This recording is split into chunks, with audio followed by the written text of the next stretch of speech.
मेरा नाम सोनम है। मैं आपको अपने पड़ोस का एक ऐसा वाक़या सुनाना चाहती हूँ जिसको सुनकर आपके पैरों तले से ज़मीन निकल जाएगी। मेरे परिवार में मेरे अलावा मेरी माँ, मेरे पिता और मेरा छोटा भाई है। मेरी माँ कहती है कि हम दोनों भाई बहन काफ़ी समझदार और सुलझे हुए हैं। हमारे पड़ोस में एक अनीता मौसी रहा करती थी। अनीता मौसी की 3 बेटियां थीं और उनके पति भी नहीं थे, यानी कि वह विधवा थी। उनके पति की काफ़ी सालों पहले ही मृत्यु हो चुकी थी। अनीता मौसी को अपनी बेटियों की शादी की बहुत फिक्र रहती थी। हालांकि उनकी बेटियां बहुत खूबसूरत थीं। वह हर दिन बस अपनी बेटियों की फिक्र में ही लगी रहती थीं। अनीता मौसी का हमारे घर पर काफ़ी आना जाना था। एक दिन रात को हम सब लोग टीवी देख रहे थे कि अचानक से अनीता मौसी के घर से चीखने चिल्लाने की आवाज़ें आने लगीं। उनके घर से आई हुई चीखों की आवाज़ सुनकर हम लोग भी बाहर की तरफ आ गए। अनीता मौसी के घर के आगे काफ़ी सारी भीड़ इकट्ठा थी। ना जाने उनके घर में ऐसा क्या हो गया था।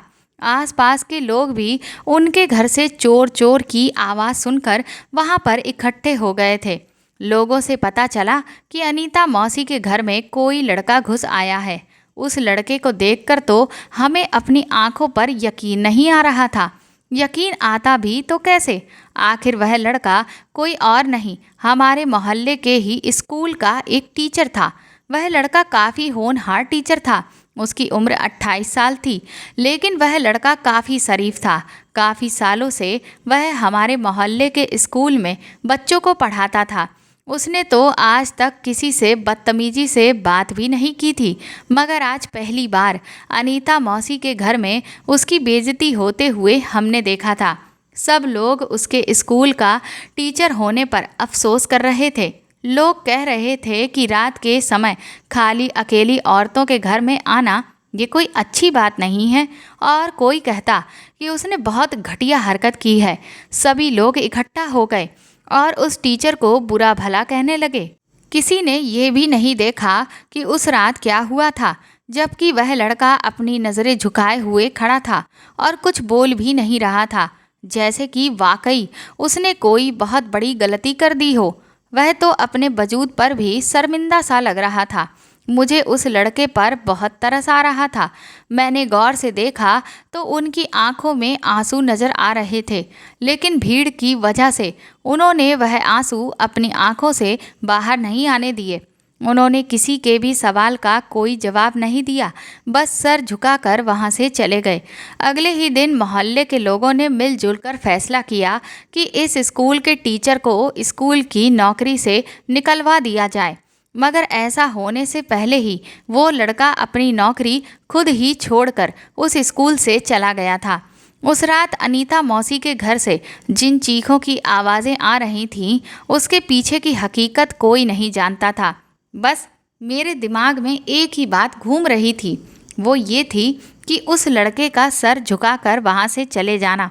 पता नहीं क्या हुआ था उस दिन, ये तो भगवान ही जानता है, मगर हम सबको अनीता मौसी बेकसूर ही लग रही थी। एक तो वह विधवा थी और साथ ही उनके साथ 3 जवान बेटियां भी थीं। 3 जवान बेटियों को साथ में रखकर जिम्मेदारी से चलना कोई आम बात नहीं होती। अनीता मौसी के लिए भी ये सब कुछ बहुत मुश्किल था, मगर उन्होंने बहुत हौसले के साथ इसका सामना किया था। ऐसे ही धीरे धीरे बात यहाँ तक पहुँच गई कि अगले ही दिन अनीता मौसी हमारे घर पर आ गईं। मौसी के चेहरे पर काफ़ी उदासी नज़र आ रही थी। पहले तो मुझे वह टीचर लड़का बेकसूर लग रहा था, लेकिन मौसी की बेबसी और उनके व्यवहार को देखकर ये लग रहा था कि वह अपनी बेटियों के लिए बहुत ज़्यादा परेशान है। मौसी मेरी माँ से कहने लगी, बहन, अगर घर में जवान लड़कियाँ मौजूद हों तो उनकी माँ को अपनी बेटियों की बहुत ज़्यादा फिक्र लगी रहती है। उस टीचर को तो हमने बहुत नेक और बहुत ईमानदार समझा था। वह मेरी बेटी को पढ़ाने के लिए आता था, लेकिन उसने बहुत ही घटिया हरकत की। ये सुनकर मैं उन लोगों के पास से उठकर चली गई थी, लेकिन अनीता मौसी की नज़र मुझ पर ही थी, मगर मुझे उनकी बातें सुनाई दे रही थीं। वह मेरी माँ से कहने लगी कि बहन, अगर कोई रिश्ता तुम्हारी नज़र में हो तो मेरी बेटियों के लिए ज़रूर बताना। मैं अपनी बेटियों की जल्द से जल्द शादी कर देना चाहती हूँ। शादी हो जाएगी तो कोई उल्टी सीधी बात भी नहीं करेगा। इसलिए तो जवान बेटियां देखकर हर कोई मेरे घर की तरफ उंगलियां उठाता है और मुझे ऐसा कतई भी बर्दाश्त नहीं। माँ ने उनसे कहा कि उनकी नज़र में अगर कोई अच्छा रिश्ता होगा तो वह उनको ज़रूर बताएंगी। माँ अनीता मौसी से कहने लगी कि तुम बिल्कुल भी फिक्र मत करो, तुम्हारी लड़कियां तो वैसे भी बहुत सुंदर हैं और कम उम्र की भी हैं। उनके लिए तो आसानी से अच्छे रिश्ते मिल जाएंगे। तुम हिम्मत मत हारो, सब कुछ ठीक हो जाएगा। माँ ने उनसे बात करते ही अपनी एक सहेली को फ़ोन किया। उन्होंने एक पंडित जी का पता बताया जो काफ़ी अच्छे रिश्ते लेकर आते थे। वह पंडित जी हमारे घर आ गए। माँ ने उनसे कहा कि अगर आपने तीनों बेटियों का रिश्ता कर दिया तो आपको इसके बदले में आपकी मुँह मांगी रकम दी जाएगी।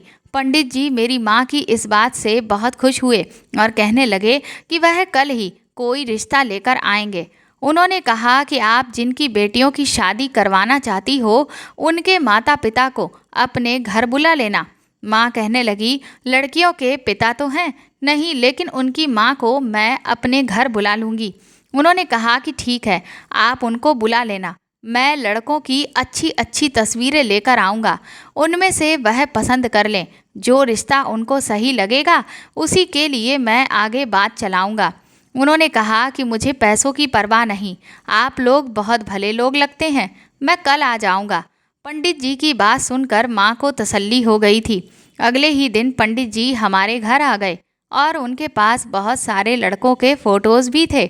अनीता मौसी भी हमारे घर ही बैठी हुई थी।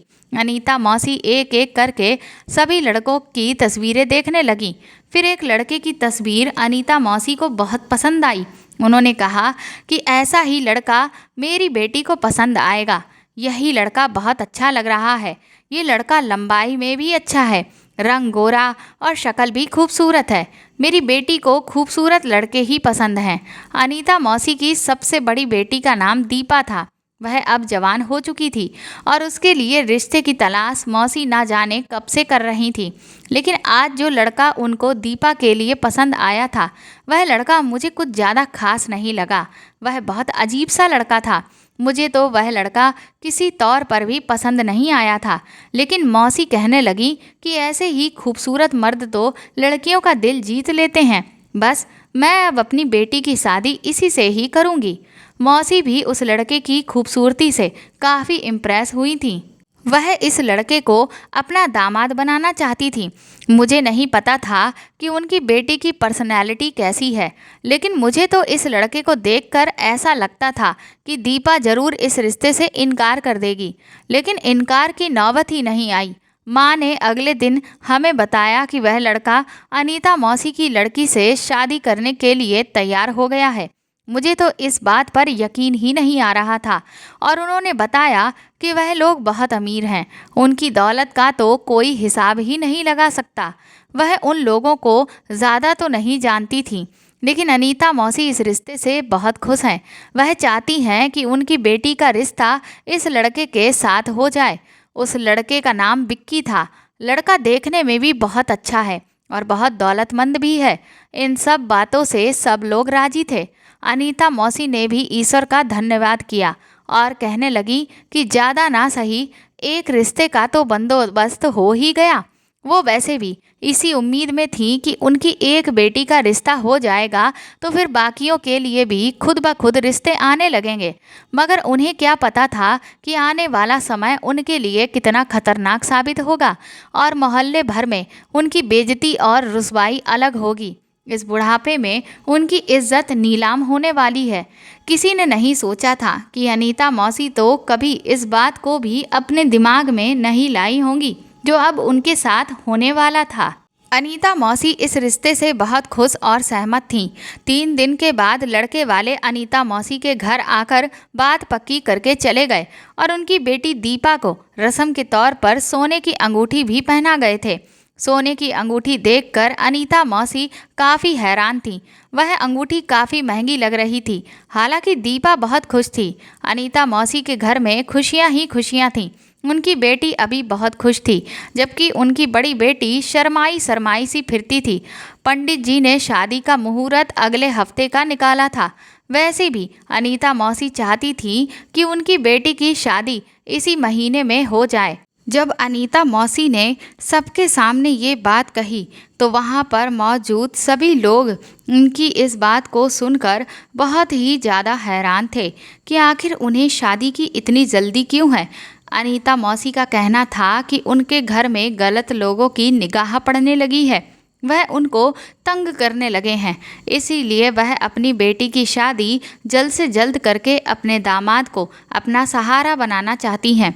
उसके बाद फिर अनीता मौसी ने एक अजीब चौंकाने वाली बात बताई। उनका कहना था कि शादी के बाद उनका दामाद घर जमाई बनकर रहेगा। इस बात ने हम सबको चौंका दिया था। अनीता मौसी भी बहुत सहमत होकर ये बात कर रही थी। वो कहने लगी कि शादी के बाद वह लड़का हमारे साथ हमारे ही घर में रहेगा। मैंने झट से पूछा, मौसी आपको इस बात पर कोई ऐतराज़ तो नहीं? लोग तो घर जमाई को बेगैरत और बहुत बुरा समझते हैं और उसे निकम्मा होने का खिताब खुद ब खुद मिल जाता है। ऐसा लग रहा था जैसे मौसी को मेरी बात का बुरा लगा है। वह गुस्से से मेरी तरफ देखते हुए कहने लगी, ऐसी बात नहीं है, मुझे अपने होने वाले दामाद पर पूरा यकीन है। वह हमारे साथ रहेगा तो हमें भी सहारा मिलेगा। मैं इस बात पर हैरान थी कि वह लड़का घर जमाई बनने पर कैसे राजी हो गया, क्योंकि अमीर लोग तो मरकर भी अपना घर नहीं छोड़ना चाहते। मैंने माँ से कहा कि आप अनीता मौसी को समझाइए। माँ कहने लगी, अगर हम उनसे ये बात कहेंगे तो वह हमारी बात का बुरा मान जाएंगी। एक विधवा औरत की बेटी का घर पहली बार बस रहा है। मैं बेवजह उसके दिमाग में शक नहीं डालना चाहती। मैं तो माँ की ये बात सुनकर खामोश हो गई, लेकिन सामने खड़ा मेरा भाई ये सारी बातें सुन रहा था। जब रात को अनीता मौसी हमारे घर मिठाई देने के लिए आई तो मेरे भाई ने उनसे ये बात साफ साफ कह दी, अनीता मौसी आप इस रिश्ते से खुश तो हो ना? चलिए, आपकी खुशी को किसी की नज़र ना लगे, लेकिन एक बार लड़के वालों की जांच पड़ताल ज़रूर कर लीजिएगा। मैं कैसे मान लूं कि एक अमीर बाप का इकलौता बेटा अपने खानदान का इकलौता वंश अकेले आप लोगों के साथ घर जमाई बनने पर राजी हो गया। ज़रूर वह लोग आपके साथ कोई ना कोई धोखा कर रहे हैं। अनीता मौसी को मेरे भाई की इस बात पर बहुत बुरा लगा और वह इस बात पर भड़क उठी। कहने लगी, लगता है तुम मेरी बेटी के नसीब पर जल रहे हो। कहीं ऐसा तो नहीं कि तुम्हारी ही तो उस पर नज़र नहीं थी? मेरा भाई ये सुनकर हैरान हो गया और अपने कानों पर हाथ लगाने लगा। उसने अनीता मौसी से कहा, भगवान ना करे मौसी, ये आप कैसी बातें कर रही हैं? आपकी सब बेटियां मेरी बहनों के जैसी हैं। मेरा मतलब ये था कि आप उन लोगों में रिश्ता करते वक्त थोड़ा सोच लेती। मैं भी घरों में रिश्ता करते वक्त बहुत सोचता हूँ। अनीता मौसी कहने लगी, तुमने कौन से रिश्ते किए हैं जो तुम इतना डर रहे हो? अनीता मौसी मेरे भाई को काफ़ी बुरा भला कहकर वहाँ से चली गईं। उस दिन के बाद से ही मेरे घर पर किसी ने भी अनीता मौसी को नहीं टोका कि वह किन लोगों में अपनी बेटी की शादी कर रही हैं। फिलहाल 2 हफ्ते बाद उनकी बेटी की बारात आई। उनकी बेटी भी काफ़ी खुश थी। उसने लाल रंग का प्यारा सा लहंगा पहन रखा था। उस लहंगे में वो काफ़ी खूबसूरत और प्यारी लग रही थी। शादी बहुत धूमधाम से हो रही थी, लेकिन बारात की गाड़ियाँ देखकर तो मेरी आंखें फटी की फटी रह गईं। मेरी हैरत की वजह वह महंगी गाड़ियाँ या फिर वहाँ पर मौजूद अमीर लोग नहीं थे, बल्कि हकीकत ऐसी थी जिस पर सभी लोगों की निगाह गई थी और सब लोग इस बारे में बात भी कर रहे थे। जो लोग बारात में आए थे उसमें सारे लोग मर्द ही थे। कोई भी औरत बारात में नहीं आई थी। सिर्फ गिनती की 3 ही औरतें आई थीं। एक औरत ने बताया कि वह लड़के की माँ है और दूसरी औरत कहने लगी कि मैं लड़के की बहन हूँ और ये हमारा इकलौता भाई है। मगर उन औरतों की उम्र में ज़्यादा फर्क नहीं लग रहा था। माँ और बेटी एक ही उम्र की लग रही थी। ये बात बड़ी ही अजीब और हैरान कर देने वाली थी। मौसी बहुत खुश थीं। उन्होंने अपनी बेटी की शादी की और सारी रस्मों को अच्छे से निभाया था और फिर अपनी बेटी को विदा करने के बजाय उन्होंने अपने ही घर के नीचे वाले कमरे में अपनी बेटी को शिफ्ट कर दिया। उनकी बेटी विदा होकर अपने ही घर से अपने ही घर में आ गई थी। बस बदलाव उसके पति का था। सारे मेहमान लड़की को आशीर्वाद देते हुए घर से जा रहे थे। हम लोग भी अपने घर आ गए थे। अगली सुबह मेरी माँ ने मुझसे कहा कि अनीता मौसी को ये पैसे देकर आ जाओ। कल रात को उन्होंने ये पैसे मुझे संभालने के लिए दिए थे। उन्होंने मुझसे कहा था कि ये पैसे मैं अपने पास रख लूँ। ये 80,000 रुपये हैं जो मेहमानों ने खाना खाने के बाद उनको दिए थे। ऐसा ना हो कि वह ये सोचें कि मैं उनसे पैसे लेकर उनको देना ही भूल गई। तुम जाकर अभी इसी वक्त ये पैसे उनको देकर आओ। और हाँ, उनसे ये भी कहना कि वह तुम्हारे सामने ही इन पैसों को गिन लें। कहीं ऐसा ना हो कि उनको अपने पैसे कम लगें तो वह मुझे उसी वक्त बता दें। माँ भी अब अनीता मौसी से काफ़ी डरने लगी थी। अनीता मौसी की बातें, उनकी तेज़ जुबान और उनके अपशब्द की वजह से अब सब लोग उनसे दूर भागने लगे थे। मगर अनीता मौसी को इस बात से कोई फ़र्क नहीं पड़ता था। फिर मैं अपने घर से निकली और अनीता मौसी के घर चली गई। मैं उनके घर पर जाते ही ये देखकर हैरान रह गई कि उनके घर के दरवाजे पर लॉक लगा हुआ था। ये देखकर तो मुझे बहुत हैरत हुई थी। आज तक तो कभी मौसी के घर पर लॉक लगा हुआ नहीं मिला था, लेकिन आज उनके दरवाजे पर ताला लगा हुआ था। मैं घर वापस आ गई। मैंने आते ही ये बात फ़ौरन अपनी माँ को बताई। मेरी माँ को मेरी बात पर यकीन नहीं आया। वह मुझसे कहने लगी, तुम बेवजह इसी तरह का मजाक मुझसे करती हो। चलो मेरे साथ, मैं चलकर देखती हूँ।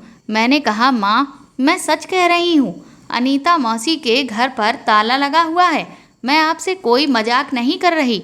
माँ मेरा हाथ पकड़कर घर से बाहर निकल गई थी और जब हम अनीता मौसी के घर पहुँचे तो माँ ने देखा कि वाकई मौसी के घर के दरवाजे पर ताला लगा हुआ था। ये बात मुझे बहुत परेशान कर रही थी, लेकिन मैं अपनी माँ से डांट नहीं खाना चाहती थी, इसलिए मैं खामोश ही रही। माँ भी हैरान परेशान होकर घर वापस आ गई थी। उन्होंने घर वापस आकर भाई को भी ये बात बता दी। भाई ने कहा कि ज़रूर उन लोगों ने उनके साथ कोई धोखा किया होगा, तभी तो शर्म की वजह से रातों रात इन लोगों ने मोहल्ला छोड़ दिया होगा। मगर ये लोग मोहल्ला कैसे छोड़ सकते हैं? उनके घर में तो काफ़ी सारा सामान था, लेकिन हमें तो इस तरह की कोई खबर ही नहीं हुई। अगर ये लोग अपना सामान भी वापस लेकर गए होते तो मोहल्ले में गाड़ी की आवाज़ ज़रूर आई होती। उससे पता चल जाता कि यहाँ पर कोई आया है या फिर कोई चला गया है। ऐसा कैसे हो सकता है कि मौसी रातों रात अपनी तीनों बेटियों के साथ घर ही छोड़कर चली जाएं? हो सकता है दौलत का नशा सर चढ़कर बोलता है तो इंसान काफ़ी कुछ बन जाता है और फिर बाद में पछताना भी पड़ता है। मेरे भाई ने ये बात कह तो दी थी, लेकिन मुझे उसकी बात पर बिल्कुल भी यकीन नहीं हो रहा था। मैंने तो अपने दिल में फैसला कर लिया था कि मैं अनीता मौसी के घर पर निगाह रखूंगी। हो न हो वह इस घर के अंदर ही मौजूद होंगी। हो सकता है वह बाहर नहीं आना चाहती हो। शायद उनके साथ ऐसा हादसा हो गया है जिसकी वजह से वह परेशान है, या फिर वह दुनिया वालों के सामने नहीं आना चाहती। शाम के वक्त मैं अपनी छत पर खड़ी थी, तभी अचानक मैंने एक अजीब सी बात देखी। मैंने अनीता मौसी के घर की तरफ ही देख रही थी कि तभी एक लाल रंग की गाड़ी आई और उस गाड़ी से एक लड़का उतरा। मैंने उसकी शक्ल को ध्यान से देखने की कोशिश की, मगर मैं उसे देख नहीं पाई थी और ना ही उसको पहचान पाई थी, क्योंकि इतनी दूर से उसका चेहरा साफ नज़र नहीं आ रहा था। फिर उस लड़के ने अपनी जेब से एक चाबी निकाली और ताला खोलकर अंदर चला गया। उसने अंदर जाते ही दरवाजे को बंद कर लिया। मैं ये सब कुछ अपनी छत से ही खड़ी हुई देख रही थी। उसने दरवाजे को इस तरह से ताला लगाया कि बाहर से देखने वाले को ऐसा लगे कि घर में कोई नहीं रह रहा, लेकिन वह तो दरवाज़ा बंद करके अंदर चला गया था। मैं ये सब कुछ देखकर फ़ौरन दौड़ते हुए नीचे अपनी माँ के पास आ गई और मैंने अपनी माँ को सारी बात बता दी। माँ ने मुझे डांट दिया और गुस्सा होकर कहने लगी कि आइंदा मैं अनीता मौसी के घर के मामलात में दखल अंदाजी ना करूं। हम उनको मौसी ज़रूर कहते थे, लेकिन हमारा उनसे कोई रिश्ता नहीं था, लेकिन वह हमारी पड़ोसी थीं। अपने पड़ोसियों का ख्याल रखना तो हमारा फ़र्ज बनता है।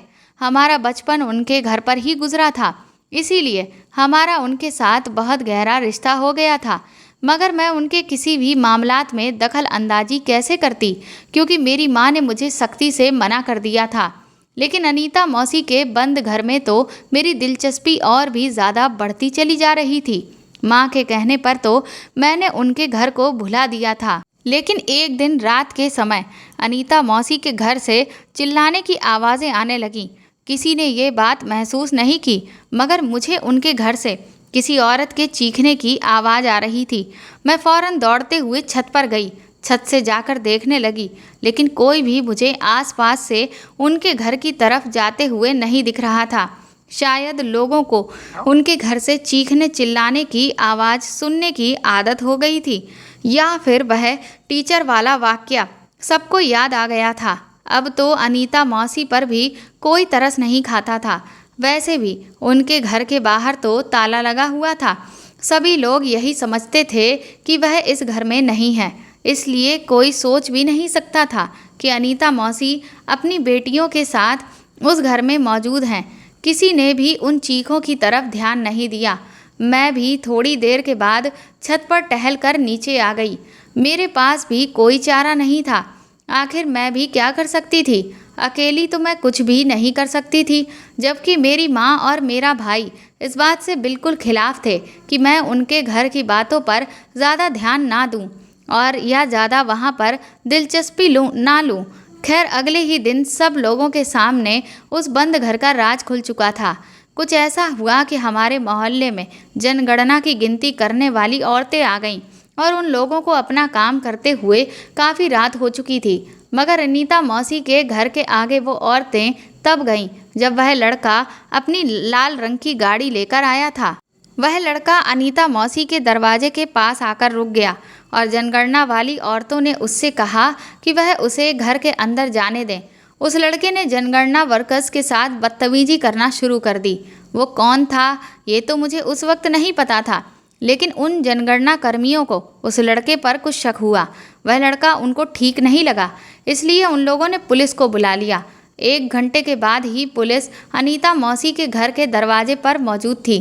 पुलिस ने अनीता मौसी के घर का दरवाज़ा खुलवाया।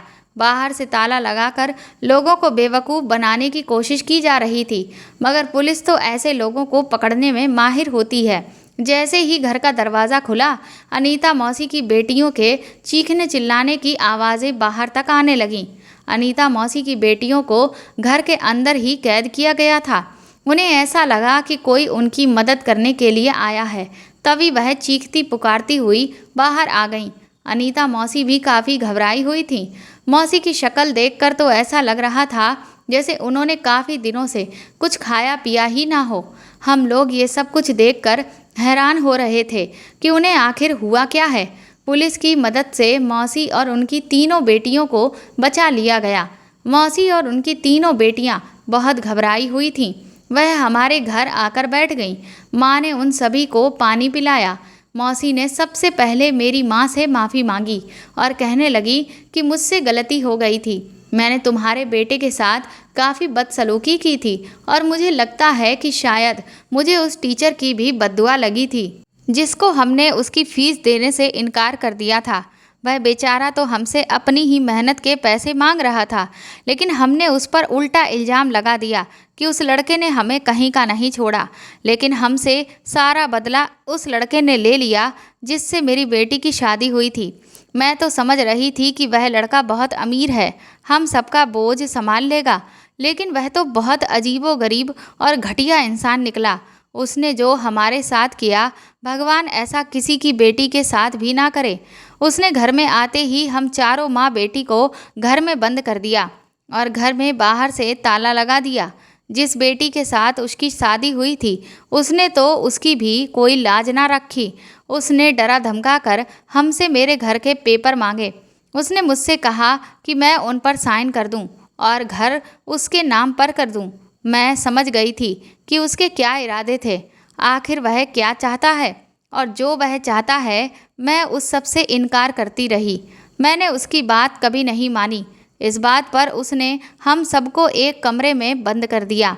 अगर पुलिस नहीं आती तो हम सारी उम्र उस कैद में ही सड़ते रहते।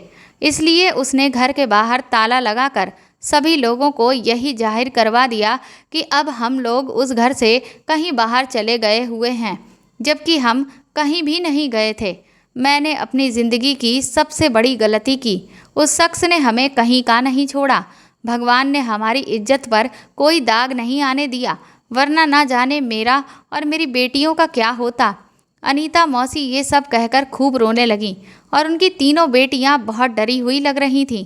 कुछ देर के बाद पुलिस हमारे घर आई।